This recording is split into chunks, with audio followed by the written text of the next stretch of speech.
si trova nella cultura del Medio Campidano una vasta gamma di gioielli che sono non sempre originali del posto medesimo, e cioè ci sono delle mescolanze. Io direi che la patria della filigrana, perché se si parla di gioielli sardi si parla di filigrana, cioè fili e granuli d'oro. Per quanto riguarda il massimo dell'espressione della filigrana alla metà dell'Ottocento fino agli inizi del Novecento, diciamo che i paesi più importanti erano il Quartus Sant'Elena, con orafi di Cagliari, orafi di Quartu e dell'Interland. E noi non abbiamo testimonianze documentabili che ci portano ad artigiani dei nostri paesi, cioè di Guspini, Villa Cedro, Gonnos, eccetera, anche se c'erano degli orafi che lavoravano in questo territorio. Però diciamo che comunque sia i nostri gioielli sono molto molto simili ai loro, anche con rivisitazioni, quindi a seconda del paese differenze estetiche di questi gioielli. Un filo conduttore è comunque sia l'influenza che noi abbiamo avuto a partire dai Fenici, dai Punici, dai Fenici e poi per arrivare ai Pisani, eccetera eccetera. Anche i Romani ci hanno dato molto, ma quelli che ci hanno regalato di più sono i Fenici, perché sono stati generosi quando sono venuti in Sardegna, ci hanno insegnato a lavorare il vetro e la filigrana. Per cui diciamo che molti dei nostri gioielli sono molto simili a tutti i gioielli del bacino del Mediterraneo, perché hanno una madre che è comune. A Gonnos invece in particolare che esempi possiamo trovare? Per quanto riguarda Gonnos, di sicuro si utilizzavano i bottoni che si mettevano nei polsini delle camicie e nel bavero della camicia. Dopodiché altri gioielli potevano essere degli spilloni che si utilizzavano per fermare il fazzoletto, il copricapo. E una cosa che si nota molto è questa passione per le gocce di corallo, cioè quelli che chiamavano gli orecchini con la goccia di corallo, che vengono chiamati arraccadas, se non vado errato, che anche questi sono di diversa figura, cioè ci sono dei cerchi con delle gocce appese, oppure ci sono soltanto dei bulbi, cioè dei vaghi d'oro o d'argento col pendente a forma di goccia di corallo. Questa è la rappresentazione più evidente, anche perché se ne trova traccia e ci sono ancora delle persone che posseggono quelli vecchi. Per quanto riguarda un'altra cosa, potevano essere i rosari, perché era un'usanza quella di regalare il rosario alla futura nuora da parte della futura suocera, no? Per cui anche di quelli si trova traccia. Anche questi rosari sono sempre fatti in filigrana, soprattutto d'argento, perché l'oro non era diffuso. Anche perché se è vero che oggi come oggi l'oro costa caro, a quel tempo l'oro proporzionalmente a quello che si guadagnava costava ancora di più, per cui se lo potevano permettere in pochi. Allora, per quanto riguarda le usanze, siccome l'utilizzo del gioiello anche in questo territorio è molto legato al religioso e al profano, per cui molti gioielli che comunque sia potevano scaturire da una pallina di un rosario o da altri pezzi che facevano parte del sacro, molti di questi gioielli erano dei portafortuna, se non sbaglio li chiamavano scrapulari. Ce n'era uno in particolare che veniva utilizzato in varie direzioni, che in Sardegna lo chiamano succoccu, sabeccia oppure supinnareddu. Ho sentito ultimamente, ho trovato anche degli altri nomi che adesso mi sfuggono, che praticamente è questo gioiello. Allora, questo è in oro ed è molto piccolo, però si poteva avere in dimensioni diverse. In argento, poi l'argento poteva essere brunito oppure bianco, e la dimensione era data dall'utilizzo che se ne doveva fare. Se si doveva appendere su un abito poteva essere una spilla piccola, ma si usava anche regalarlo quando nascevano i bambini e si appendeva vicino alla culla. Ora, doveva avere per forza una pietra nera. Diciamo che nella nostra zona la pietra nera in assoluto, quella più è l'ossidiana, però si potevano utilizzare anche degli onici eccetera eccetera, ma la maggior parte si trova in ossidiana, o poteva essere anche del vetro nero, e comunque era sempre accompagnata dal corallo, perché il corallo praticamente ha delle doti, questo ci viene raccontato, che ha delle doti terapeutiche, per cui la superstizione, il sacro e anche questa fantasia di dote terapeutica aiutava e portava bene. La tipicità di quasi tutti i gioielli sardi è quella delle sfere. Le sfere in quanto noi eravamo l'anello del mondo. Noi si produceva grano, l'impero romano veniva in Sardegna per portare via grano.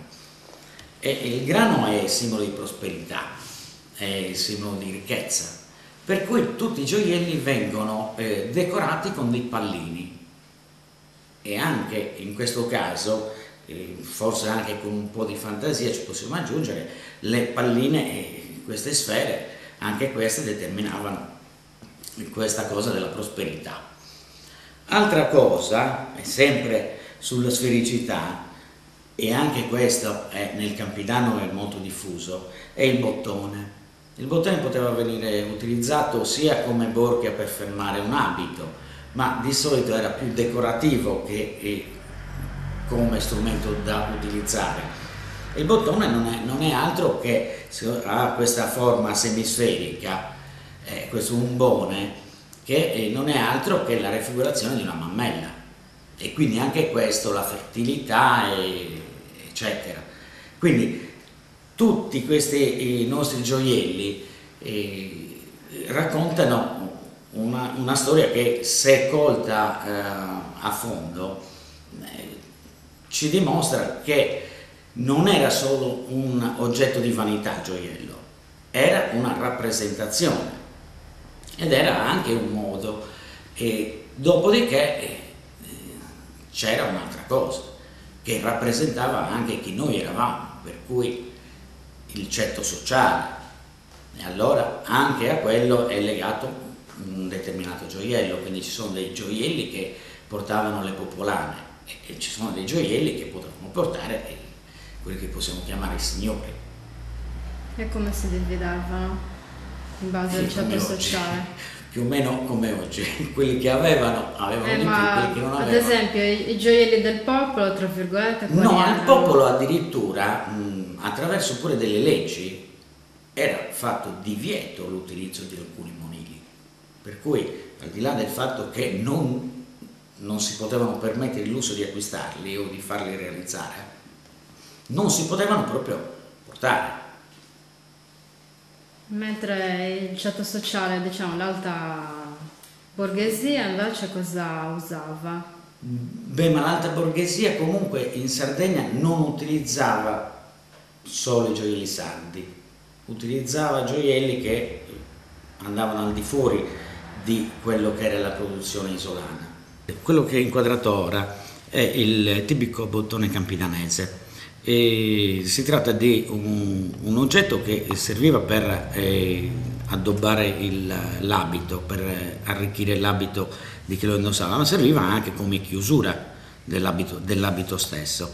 La cosa che è sempre riportata nella filigrana sarda è questa la particolarità di oggetti sempre molto umbonati, cioè o dei vaghi o dei semivaghi, e che portano sempre dei pallini, come dicevo prima, per quanto riguarda un legame con la terra, e quindi i chicchi di grano piuttosto che gli acini dell'uva, che sono simbolo di prosperità. Il bottone addirittura ancora più forte è il fatto che simboleggi il seno di una donna, e quindi anche la fertilità, la riproduzione. Il bottone in questo caso veniva soltanto utilizzato addosso a un abito, però i bottoni venivano anche utilizzati come chiusura, questi sono in argento per esempio, come chiusura dei polsini della camicia, e questo lo utilizzavano sia i maschi che le donne. A seconda dell'utilizzo si poteva avere più grande o più piccolo, se fosse nel bavero della camicia piuttosto che nei polsini. Mentre questo, che è anche abbastanza evidente e significativo come dimensione, che è in argento, è l'amuleto per eccellenza di questa zona, cioè è diffuso in tutta la Sardegna, si chiama, a seconda dei posti, si chiama Succoccu, Sasabeccia o Subinareddu, ed è un amuleto che veniva regalato ai bambini quando nascevano e veniva appeso vicino alla culla.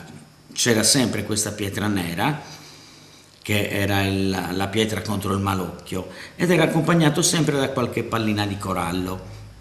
Ora, questo veniva utilizzato e regalato per i bambini, ma veniva utilizzato anche per quando si inaugurava una casa, veniva appeso nella stanza più distante dall'ingresso, che era un simbolo di protezione anch'esso.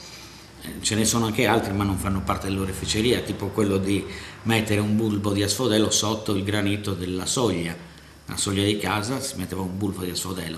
Anche quello sempre richiama questa nostra magicità, questo avere sempre bisogno di qualcosa che ci protegga, che non sempre collimava con la religione, anche se camminava abbastanza di pari passo, perché non era blasfemo, era quantomeno non ricco di significati religiosi, però si accompagnava alla religione. Sono gli orecchini con la goccia di corallo in diversi disegni e diverse fogge, a seconda dell'artigiano che li realizzava. Allora, praticamente era un cerchio d'oro con appesa una goccia di corallo.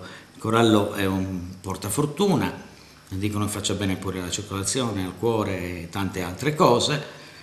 Anzi, qualcuno dice che tiene distanti gli imbecilli, che non guasta. E niente, praticamente veniva chiamata Isarracadas. E questo è uno di quei gioielli che a Gonno si continua a vedere, perché alcuni sono riusciti a tramandarselo di generazione in generazione e si trova ancora come oggetto originale. D'altra parte poi si fanno le ricostruzioni e si possono realizzare di nuovo. La tipica fedina sarda, la fedina campidanese, si utilizza una lastra d'oro dove preventivamente abbiamo inserito dei cerchietti che ospiteranno poi i pallini d'oro. A fianco a questi cerchietti, una volta determinata la forma, si aggiungono le foglioline, che sono sempre dei pezzettini di filigrana sagomati a mano a forma di foglie di fico d'India. Questi vengono inseriti a fianco ai canottigli, così, fino a creare il disegno. Una volta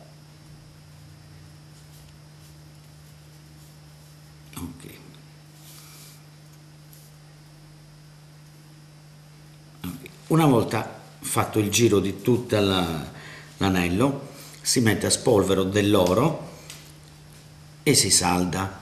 Dopo saldato viene ritagliato in questa posizione, poi girato e chiuso con un anello da sotto.